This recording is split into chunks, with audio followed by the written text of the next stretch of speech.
It was just another day on the farm for Jack Peterson, a quiet, hard-working farmer who had dedicated his life to working the 1,700 acres of land passed down from his grandfather. The sprawling fields were his pride and joy, stretching as far as the eye could see. Crops of wheat, corn, and soybeans waved gently in the wind, a testament to years of labor and careful planning. Jack had built his business from the ground up, and the land wasn't just a source of income, it was his legacy. The land was located in a rural community, surrounded by tight-knit neighbors and a well-established homeowners association, HOA, that was usually more concerned with landscaping and enforcing minor rules than anything else. Jack had always felt at ease with the HOA. After all, they were his neighbors, and they seemed to support local businesses. The occasional meeting to discuss neighborhood issues didn't raise any red flags, and Jack never thought much of it.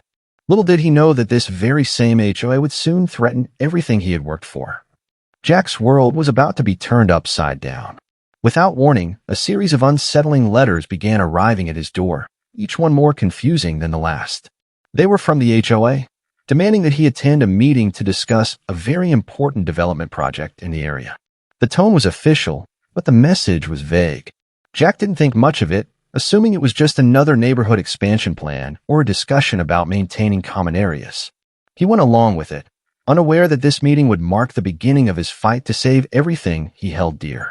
Jack arrived at the HOA meeting feeling somewhat indifferent, expecting it to be just another dull discussion about street repairs or gardening rules.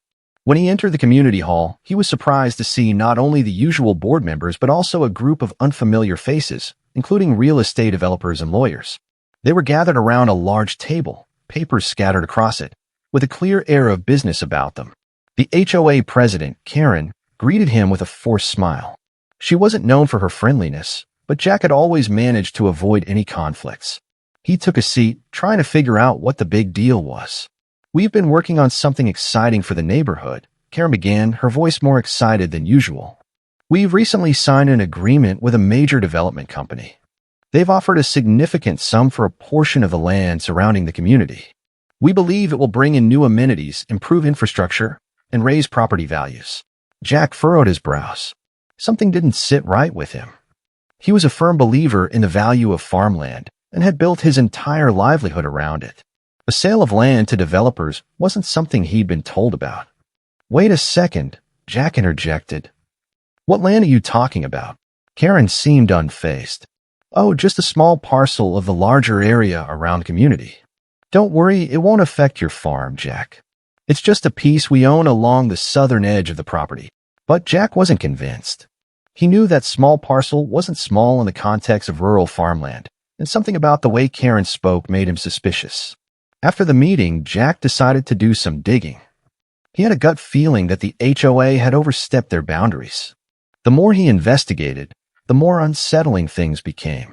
He learned that the land the HOA was selling wasn't just some random plot. It was part of his own farm, his 1,700 acres. And not only that, but they had already signed the deal with developers. Jack felt a wave of disbelief and anger wash over him. How could the HOA, his so-called neighbors, have sold off his property without his knowledge or consent? How was it possible that they had the authority to do something like this? He immediately contacted his lawyer, hoping to find some kind of legal recourse. The lawyer confirmed his fears. The HOA had no legal right to sell his land, especially not without his permission. It was time to take action. Jack stormed into the HOA office the next day, furious. Karen and the other board members were there, looking completely unfazed. As Jack approached the desk, he slapped down the contract that outlined the sale of his land to the developers. "I want an explanation," Jack demanded, his voice low but filled with fury. Karen gave him a dismissive look, as if she were irritated by his presence. "What are you talking about? We've sold land that we have the right to sell. The agreement is final." Jack's blood boiled.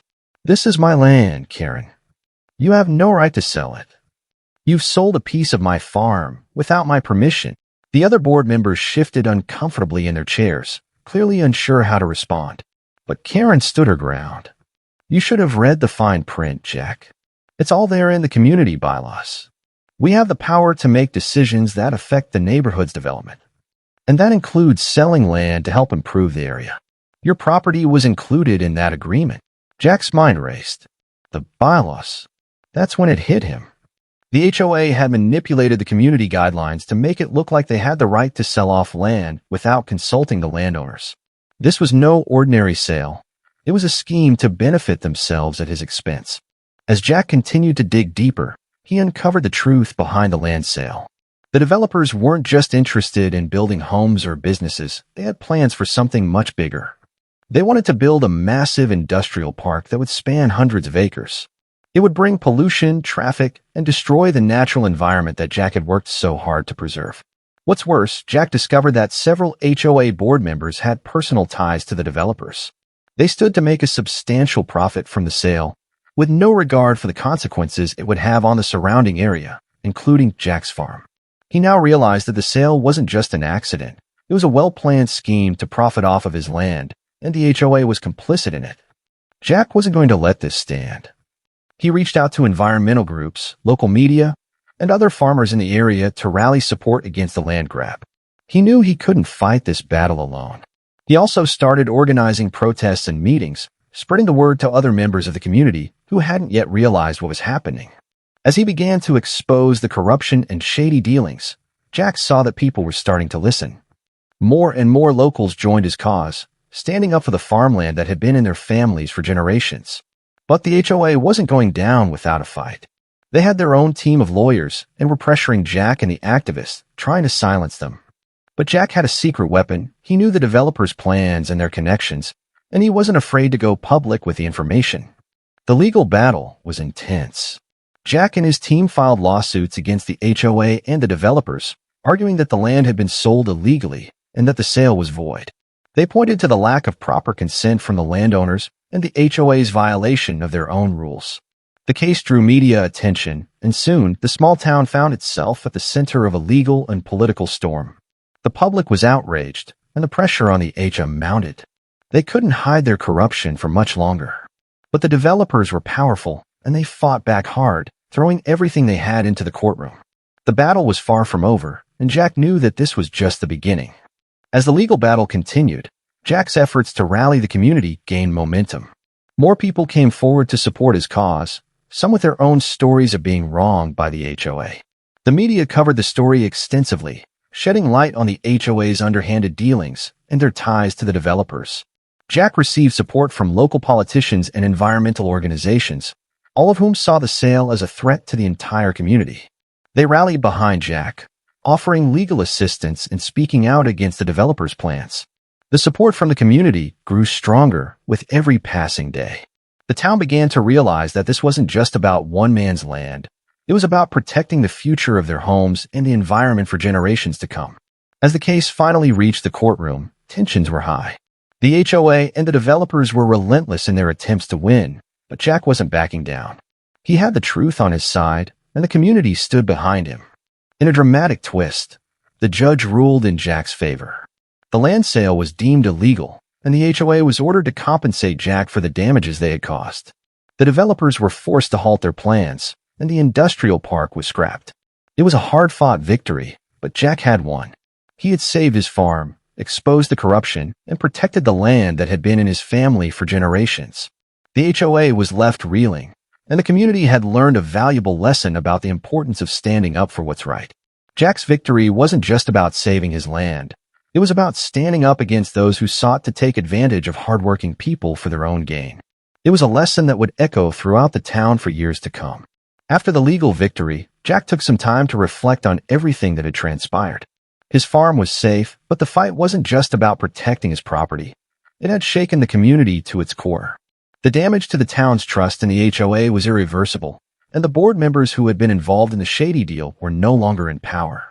Jack knew it would take time to rebuild the relationships that had been strained during the battle.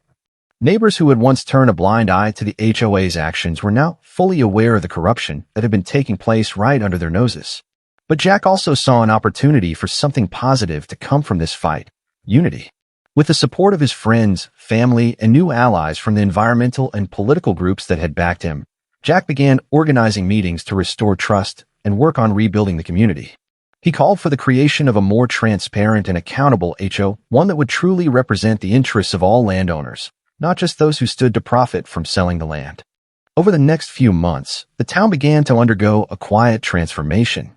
New board members were elected, and the power dynamics within the community started to shift.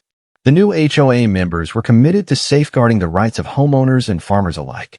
They worked to develop fairer rules and guidelines, ensuring that land sales would require broad consent from the residents.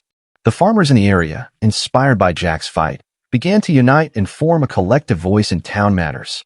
They organized events to raise awareness about the importance of sustainable farming and land preservation. It wasn't just about Jack's farm anymore. It was about ensuring that the land they all relied on would continue to thrive for future generations. As for Jack, he was more committed than ever to his farm. The fight had taken a toll on him, but the community's newfound sense of unity and the legal victory had strengthened his resolve. He started working more closely with environmental groups to ensure his land would be preserved in a way that was beneficial to both the environment and the community. Just when Jack thought things were settling down, there was one final twist. The developers, still reeling from their defeat, tried to re-enter the scene. They attempted to strike a deal with other farmers in the area, offering them lucrative payouts in exchange for selling their land for the industrial park. But Jack, now a community leader, wasn't going to let that happen. He worked closely with his neighbors and the newly reformed HOA to put a stop to the developers' renewed efforts. Together, they raised enough awareness about the developers' plans to ensure that no one else would fall for their promises of financial gain. The community's vigilance kept the developers at bay, and the dream of an industrial park in their town was finally squashed. In the end, Jack's fight wasn't just about his own land. It was about the future of farming and land rights in a world where developers often hold too much power. His victory became a symbol of resilience for farmers across the country, and many of them reached out to him for advice on how to protect their own land. Jack was invited to speak at conferences about land rights and the power of community.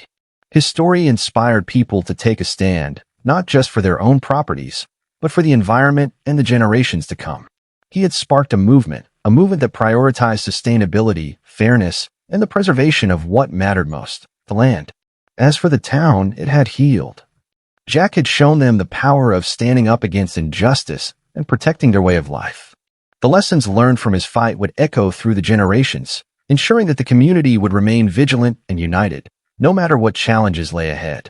Jack's battle didn't just stay within the boundaries of his town. The story of his legal victory spread far and wide, catching the attention of other small towns and communities facing similar threats from developers and corporate interests. Media outlets picked up the story, and soon Jack was being hailed as a hero, a symbol of resistance against corporate greed. Farmers and landowners from across the state reached out to Jack, asking for guidance in defending their land from development projects. His story became a beacon of hope, and he found himself traveling to different towns to share his experience, teaching others how they, too, could stand up for their rights and protect their homes.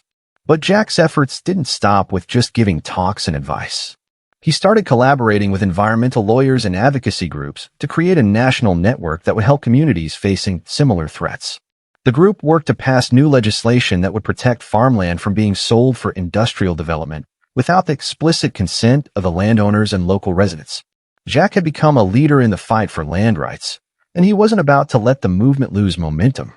With the community's foundation stronger than ever, Jack turned his attention back to his farm. The battle he'd fought had reminded him of the importance of what he was doing. Farming wasn't just his livelihood, it was his way of life. His deep connection to the land had only been reinforced by the struggle he'd endured, and he poured his energy into making the farm more sustainable and productive than ever before. Jack also made sure to honor those who had supported him throughout the ordeal.